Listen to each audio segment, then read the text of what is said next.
So hello everyone, hello Paul Manesse. Paul, welcome to the show. How are you doing? I am very good, thank you. Hi, Gaspar, and hi, everybody. So Paul, I was waiting to talk to you for a while, but I think now it's the perfect time. So let's start off with the traditional question on the podcast. Well, how did you get involved with dirt bikes?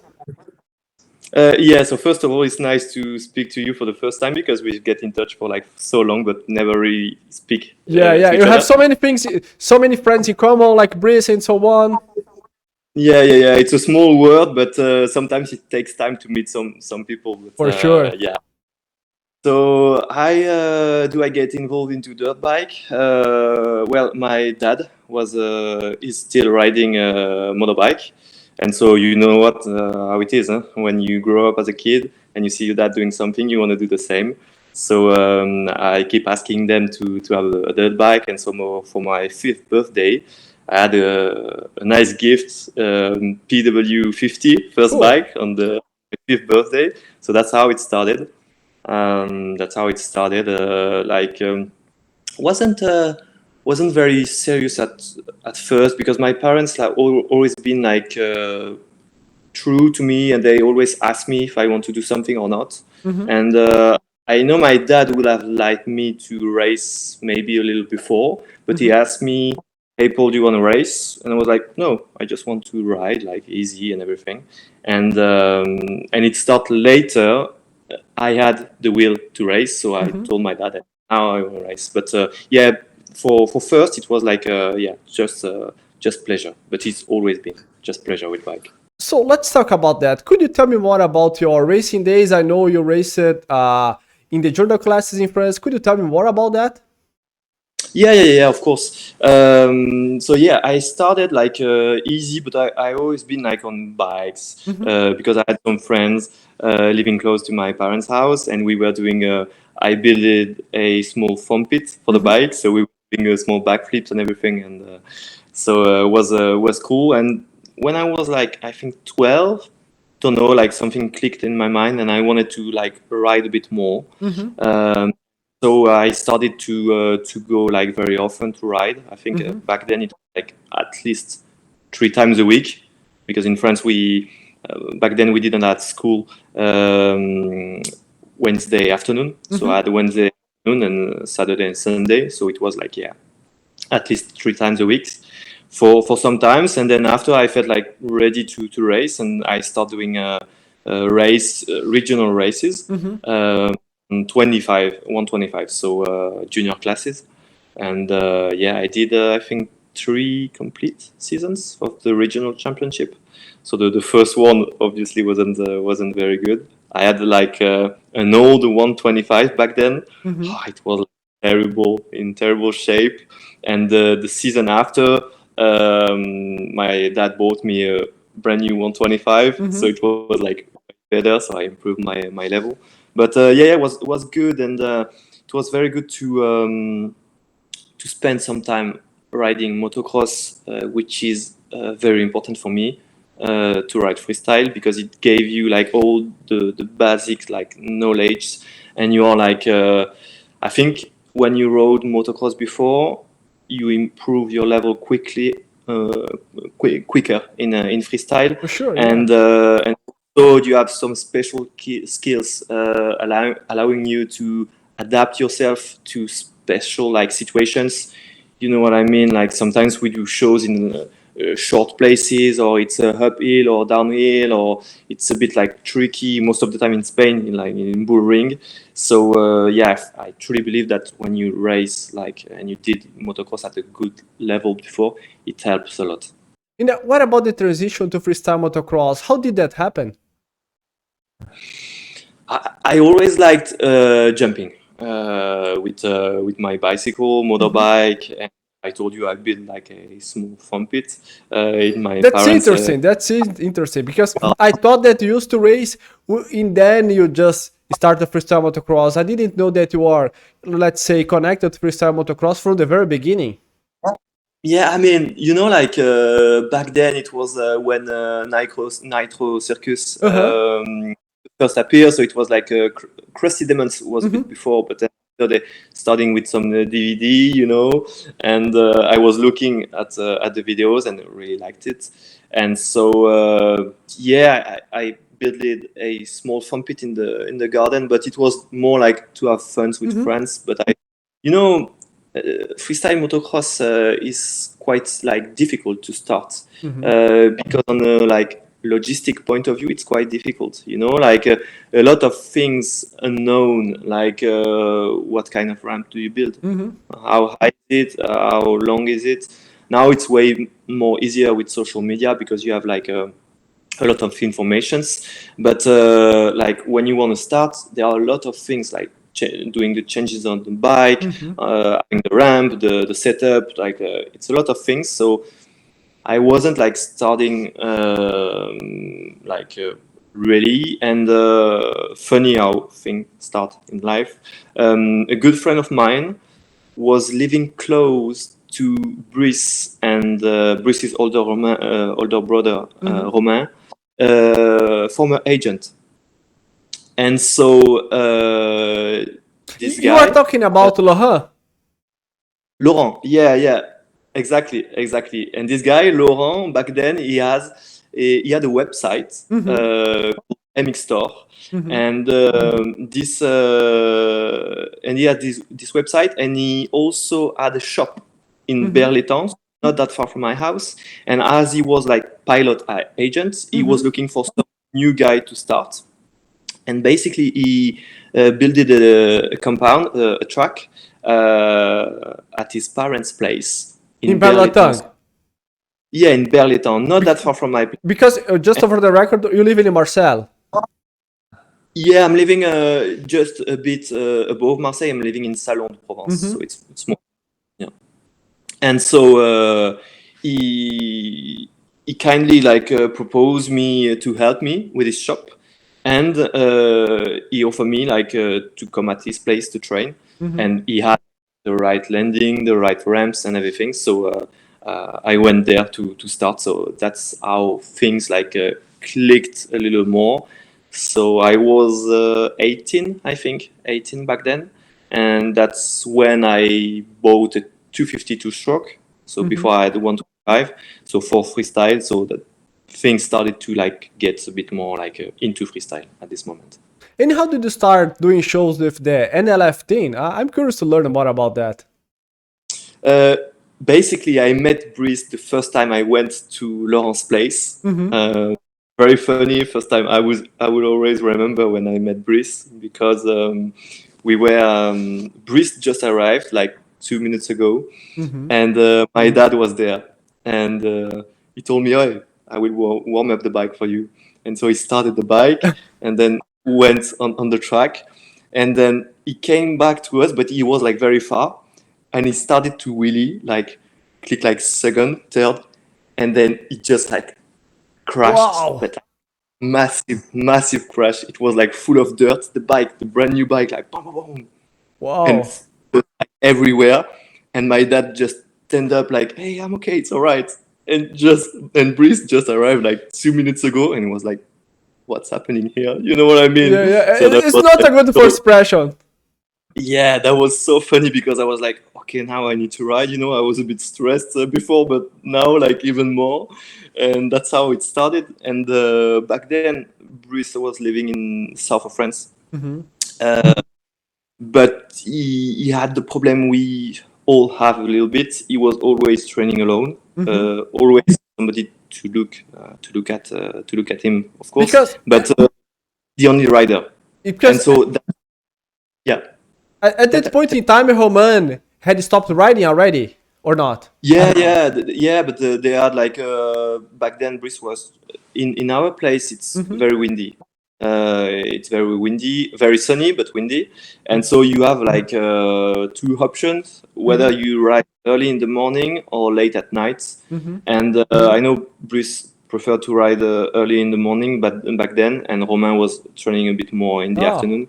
And so they were not like training a lot I together. got it. I I know. got it. And so yeah, we were both happy because Brice had somebody to train with, and I I had like I could go to Brice's compound, who was in Châteauneuf-les-Martigues back then, close city close to my place. And so yeah, that's how it started. We started to train together, and then after we became friends, and I improved my level. And then when Brice had shows, he proposed me to come and ride with him. That's how things started. Sweet. And Paul, there's an interesting fact about you. You are part of a Guinness Book of Records. So tell me more about that. Yeah. It's our friends from Riot Rider in Italia. They had the opportunity to do this Guinness World Record, and so they called us like wasn't like one month before, or hey, let's do like a world record, and basically it's the maximum amount of double grab in 1 minute.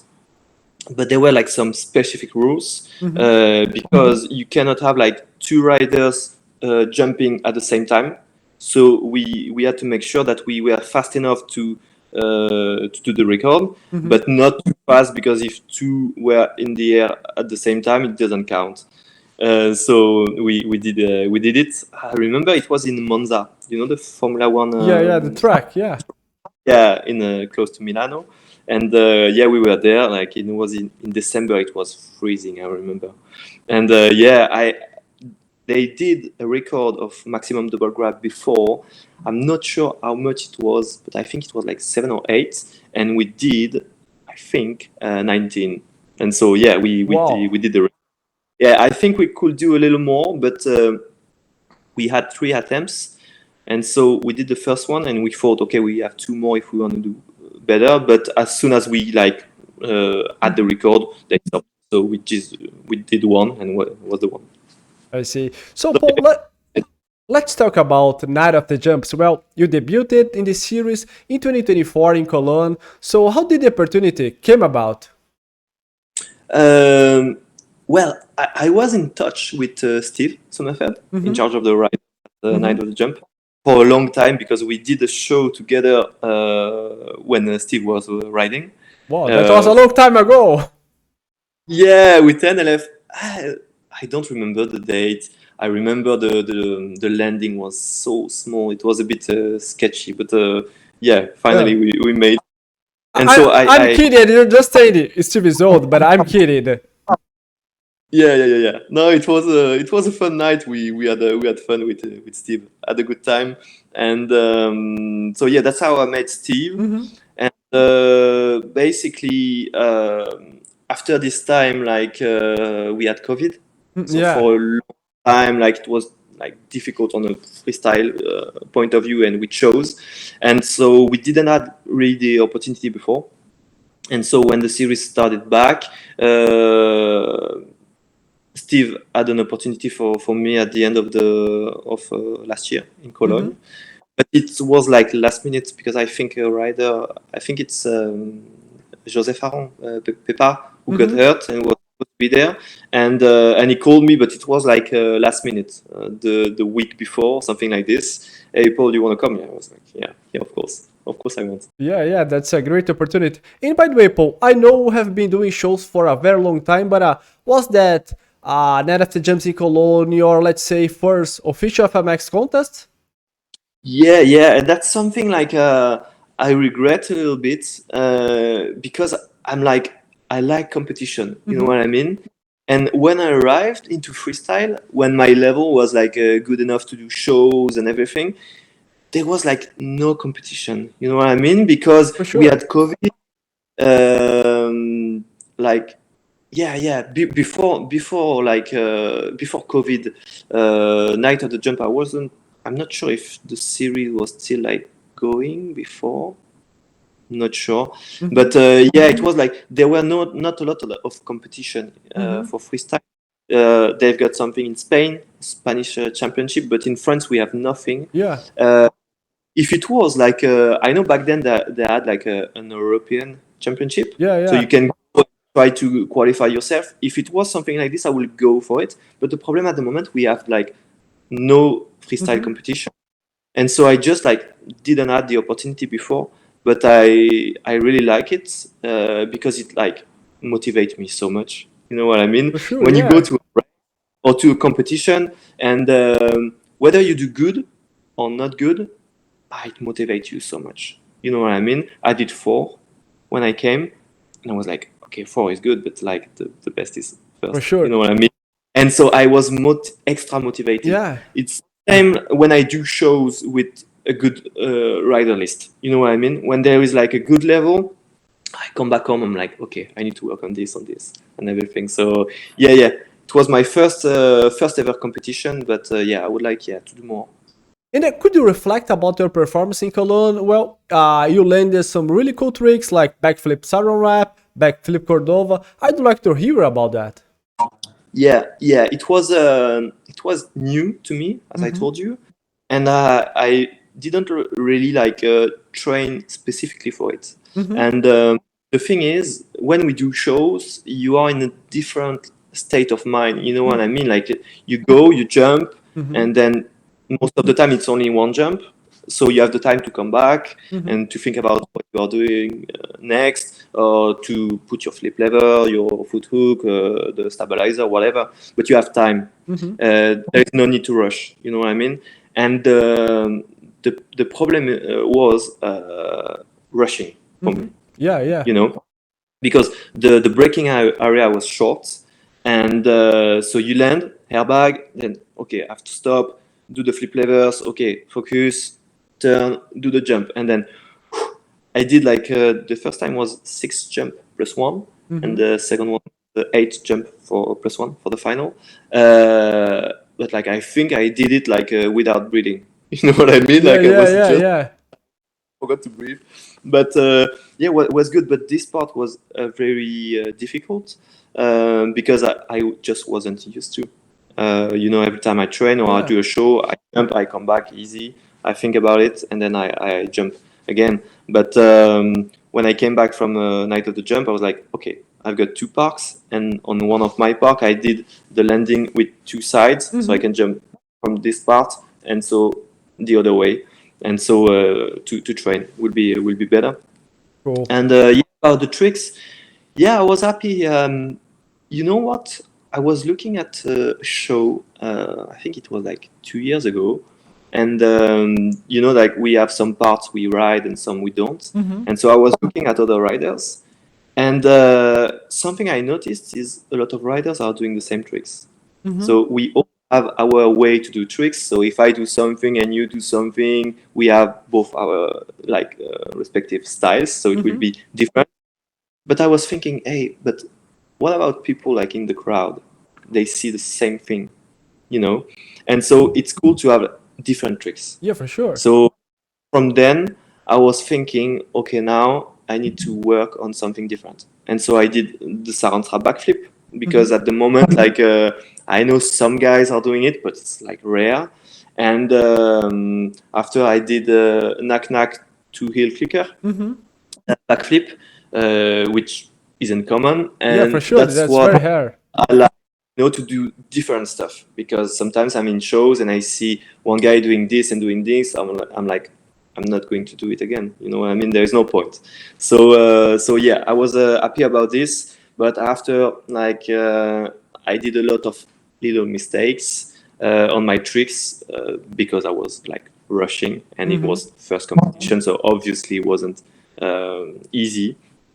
But yeah, overall was good. But I came back from this event with a lot of things I need to work on, and now I know what I need to work on.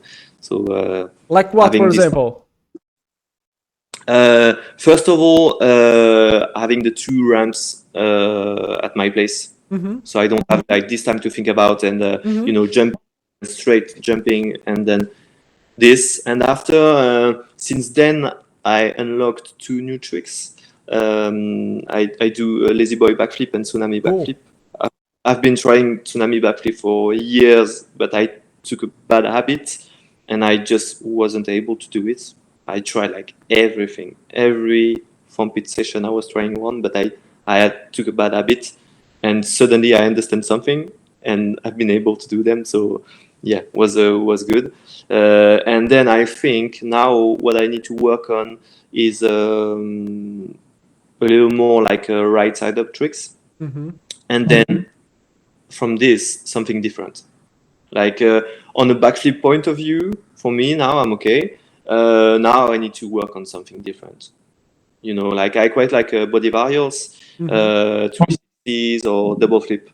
I'm working Wow. on double flip at the moment. So yeah, I think now I need to have something different. You For know, sure. it's my point of view. It's good to have a bit of everything. To For be a sure. For good sure. backflip rider, to have good backflip tricks, and then after different. Yeah. And what about the synchro? Did you like that? Did you like the experience? Yeah. I like the experience. We most of the time we do them with Brice. It's cool because as I grown up riding with him, we have a lot of similar tricks, and we adapt quite good to the speed of each other. So most of the time we jump at the same time and do the same tricks. I've got some cool footage from Night of the Jump in For Cologne sure. Yeah, from the side. absolutely. Yeah. The kicker to Superman backflip we did were like perfect like timing. So yeah, I enjoy, and I think it's great for the crowd as well. It's a bit different. So yeah, I enjoy doing a synchro contest. It's a very good Cool. thing. Cool. And Paul, what has been your biggest challenge so far? For example, how hard was to learn flipping for you? It hasn't been very hard, to be honest, for me, because maybe because I was doing when I was a teenager Mm-hmm. in my small with the bike. Probably. Yeah. Yeah. But I flipped, I think, maybe 1.5 years after I started freestyle. So Wow. quite quickly I've done it. And back then there were like no airbag, obviously. So I can remember my first backflip to dirt was scary. But yeah, the first one, oh my God, terrible. It's one time I don't want to go back to. You know what I mean? Yeah, the first one is terrible. But after you do one, you're like, ah, okay, I understand. And it wasn't that difficult for me to do the first backflip, but I stayed at the same level for a long time. For a long time, I was just doing like normal backflip Mm-hmm. without combos, and I was doing little combos, but I think I wasn't doing them often enough to feel comfortable doing them. And maybe it's something scary as well. So you are a bit afraid. But I understood that you get used to, well, the more you get used to something, the less it make you afraid. You Yeah. know what I Yeah. mean? Yeah. For sure. Like the first time you do something, you are afraid because it's the first time. But Yeah, if you you get it's used to that. Not common, but that's less afraid and so on. yeah, if you do something on a daily, it become normal, you know. And I saw some guys like at the back then when I was looking some guys like putting videos on Instagram or whatever, and they were doing training and doing everything like all their backflip tricks, and I was like, wow. But that's how you should do it. You know what I mean? Now, that's what I do. Every training I go, of course, if I don't feel good or if the conditions are not there, but I try to do like everything I know, every training to feel like more comfortable, and it worked. There are no secrets. With training, you get better. So, Paul, well, the season 2025 just started. So, what are our plans and goals for this season, especially in terms of contests? Are you planning to go back to Night of the Jump, for example? Yeah, of course. For now, it's quite busy, so it's like difficult to train good and have Mm-hmm. show moments. But I try to do both. To train during the week and go on shows in the weekend. So the plan for me first is have pleasure, because it's always been a pleasure riding bike, and sometimes we forget it. For sure. And Yeah. so I try to have fun every time I go out on the bike. I have now a motocross bike, so I ride motocross as well. Amazing. So yeah, it's amazing, and it's sometimes it's good to Four change a stroke little bit. or two strokes? Four stroke. Now I'm riding for Fantic, Cool. and so I have a 54 stroke Fantic Amazing. for motor. It's amazing. it's an amazing bike for motocross. And so yeah, the plan is to have pleasure, and then I've got some tricks in mind. I want to land in 2025, so it's training. I want to get better, and yeah, that's the plan for 120 for 2025. And yeah, maybe if there is some space at the night of the jump, I would be very happy to do some contests again. Freestyle motocross aside, what else do you like to do, man? Uh, I like sport. I like sport. I've always liked sport. It's always been a pleasure. And the day I will stop riding freestyle, I will do something else. You know, maybe enduro or motocross or whatever. But I need to have a bike. And I always been like liking sport, so I do a lot of sport. On the side, I run, I swim, I go to the gym. But yeah, I like as well. I like skiing, snowboarding. Cool. Yeah, yeah. We are lucky because at my place we are not that far from the Alps, and we have very good ski resorts, which is great. Because the place I'm living, I'm let's say 45 minutes away from the sea, Hmm. and 3 hours away from the mountain, You are from in the the ski resort. paradise, man. Almost, yeah. And it's always sunny, so it's great. Perfect. And yeah, I like skiing, and I like also surfing. I started surfing, Cool. but at a low level. But I like sometimes when I've got shows in Spain or close to the ocean, I take the board with me in the van, and I enjoy it. So let's back to motocross. You just told me that you have a new 450 bike, that you are doing some motocross. Are you planning to do some races? Yeah, yeah, I'm planning to do one race because do you know Le Touquet? Yeah, for sure, for sure. Yeah, enduro. Yeah, yeah, Enduropal, and that's because of Brice, because we don't have the same way of riding. You Mm-hmm. know, like for me, I like real motocross. Mm-hmm. You know, like winter muddy days when you come back, you're tired, the bike is full of mud. I enjoy it. I Uh-huh. enjoy so much, and I try to enjoy every different situation. And I think you need to do. I've got a list of things I want to do, Mm-hmm. and I need to do at least one time the 2K. No, I need to do at least one Ironman, at least one. And so I wanted to do it, but the thing is, when you don't do the races before, you Mm-hmm. have a so you start from the back, Mm-hmm. and you know, I didn't want like to be in the traffic jam first lap and everything, but I was like, okay, you know what, let's do it anyway. So I will do it not this year but the year after, 2026. And some friends of mine, including Brice, will be Cool. my mechanic Cool. for the Cool. race. Yeah, yeah. I Oh, hope no major problem on the bike because it will be difficult. But yeah, yeah, yeah. In 2026, if I have no shows and if the date like stick, but yeah, I want to try. that's interesting, With, man. That's uh, interesting. I have no like specific like goal or goal I want to reach for the race. It's just do it and do the best I can. Do you follow Supercross as a fan? Do you like to watch the races? EMA Yeah. Supercross, French Supercross? Yeah, I love. I watch 450 Supercross every Sunday morning. And last weekend I was in a show. I woke up in the breakfast in the morning. We look at the the races. I like a lot. I don't watch like everything because it takes too long. In summertime when you Yeah. want to watch MXGP or the USA motocross, it's too long. You have two times, don't know, it's 40-minute moto. Yeah. If you watch the 250 and the 450, it took you the whole day. So usually I watch the 450 Supercross. Yeah, cool. And I I can. I'd like to know your thoughts about this season. You have like Chase Sexton won the first round, Eli Tomac the second round. What about Judge Lawrence and so on? How do you think that's happening? Yeah, yeah, amazing. The second round with Tomac, the way he passed Lawrence in the outside was like incredible, incredible. I don't know because they all have different assets, Hmm. and they are very different as riders.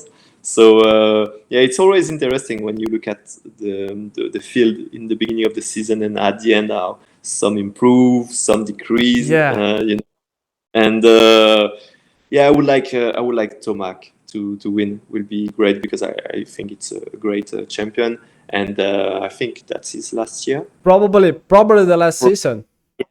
Probably. So I think it's good as a sportman to stop at the highest level. You know, I Hmm. don't like guys like carry on like decreasing, Yeah, decreasing, decreasing. yeah.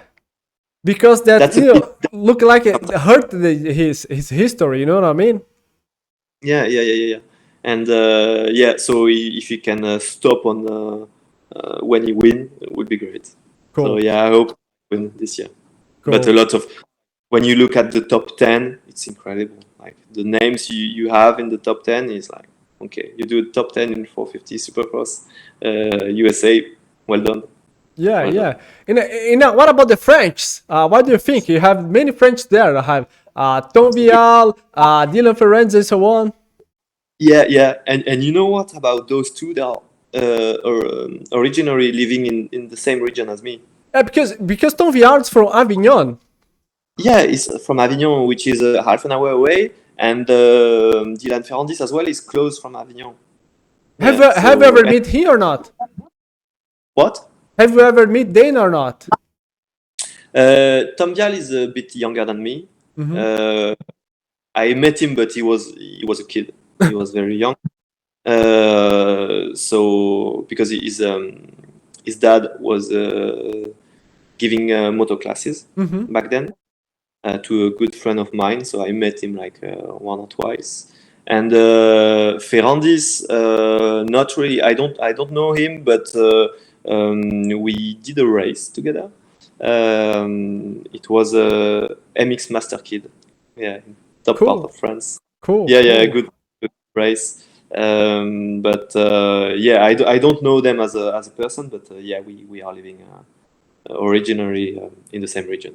Cool. And by the way, Paul, how is the FMX scene in France these days? Because back in the day, in the very beginning, France was very strong. There are many riders like Manu True and so on. How is the scene these days in France? There are many young kids or not? I mean, you're asking a good question because and specific question about France, but I Hmm. will ask the question generally. I don't see a lot of person wanting to start freestyle Hmm. at the moment, and it's not just me because I had a conversation with other guys. Hmm. I don't know why, but it seems like people like don't want to start freestyle now. So I don't know if it's because people always have like an idea about the thing being risky, Hmm. but when you ride, in my opinion, riding motocross is more dangerous than For riding sure, freestyle yeah. because you are tired, the track is changing, you are not alone. You know, like now in freestyle we have airbags, you are on your own. So if you do a mistake, you can have like problem, of course, but Hmm. it's your. But from people's mind, most of the time they think it's dangerous. So maybe it's dangerous. Maybe don't know if somebody is looking at the sport and want to start uh, seriously. Hmm. Look at the level now. You're like, okay, if I start now and I need to reach like the top level now, Hmm. it's difficult. And when you see a lot of the guys having the top level, most of the time it's they are better as they are getting older For sure, yeah. with competition because this is a sport about habits. Hmm. And so I believe if you keep like an healthy way of living and you keep training and you don't have, of course, major injury, but you keep like getting better because you save what you know, Hmm. what you know how to do, and so you learn new things. But yeah, the scene at the moment, I don't see a lot of new riders, which is a pity because for me, I would love to have like somebody to ride with. Hmm. somebody wanted to start and to share with me, I would love. But unfortunately, there are not a lot of like riders starting. And do you think there's, let's say, a lack of perspective? For example, back in the day, there was Red Bull X Fighters, X Games was really big. Now, essentially, the only international competition is none of the jumps, and competitions are really important, to push people. As you say, when you are in the competition, you have that thrilling and so on. What do you think about that? Yeah, I think that's why the level improved so much in the first year of FMX, because they had like so many competitions. And like it's normal. Me as a rider, if I go to a competition and I want to win, and so if I'm not winning, I try to win. So if I want to win, I need to do new tricks. And so okay, this week I'm like second. Okay, next week I want to be first. So to be first, I need to do this. So that's why you keep training and training and training, and that's a good part of improving the overall level. And so I think bringing the competition again would be great. But I think we had different phases of the sport. It was Yeah, very yeah. competitive. After 4 years, it was a lot of shows, and I see slowly coming back. Even if it's shows, but in the shows they are doing like little parts, little competition. Like a whip contest, synchro contest, or best trick, and I think it's great to improve the level. And now we have different kind of ramps. We have airbags, sorry, and so it's like it gives us the opportunity to reach higher level. So yeah, it would be great to have more competition, and I think a lot of riders are, in my case, wanting to do competition actually. A tough question right now. What would be possible to make FMX, let's say, great again? FMX is great. No, FMX I is mean, great, as but of course, FMX is great, but let's say bring back the golden era of contests. yeah, but like the tracks, for me, the tracks. It's difficult because I truly believe that people from the outside don't see the difficulty of having like a big park with different kind of ramps, like dirt jumps and everything. Like when you're riding. But even me back then, when I was looking at Red Bull X Fighters, okay, yeah, I noticed it, but I wasn't. Um, I wasn't like feeling the difficulty of doing one on one jump and then doing another tricks on a different jump straight after. But now I'm riding, so I know.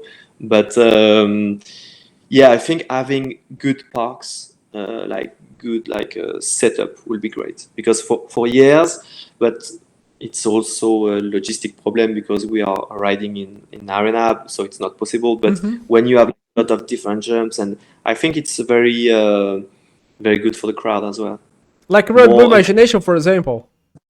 yeah. It's great. It's great, and it's good to have a bit of everything.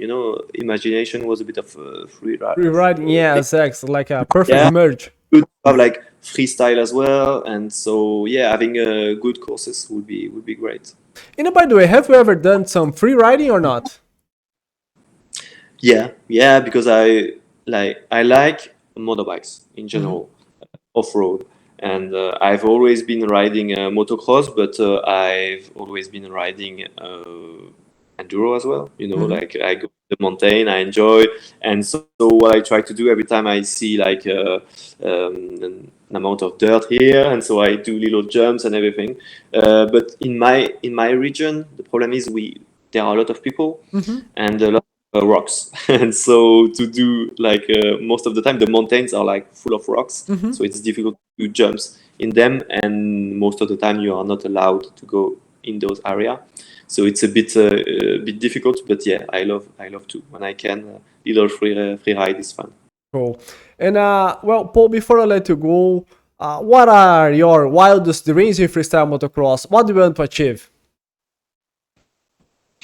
It's a difficult question. Yeah, for sure. Yeah. Yeah, because if you asked that to me, like when I first started, first of all, I always tell myself like, "Hey, Paul, if somebody had told you when you first started freestyle that one day you will like backflip and do backflip combos, I No wouldn't way. like, you know what I mean? But now I'm here and I'm not satisfied. I want more. So my wildest dream, like yeah, to learn new tricks and to improve my level. I want to be as good as I can be. You know, I think we all have like different potentials. Some have like a very high potential, and some have like lower potential. And what I want to do, really, for me, is to go to my highest point. That's the thing, and I will be happy. So, Paul, well, thanks a lot for your time. It was a pleasure talk to you. And of course, man, see you very soon. Yeah, of course, it was a pleasure for me. Thanks to you, and I hope to see you soon.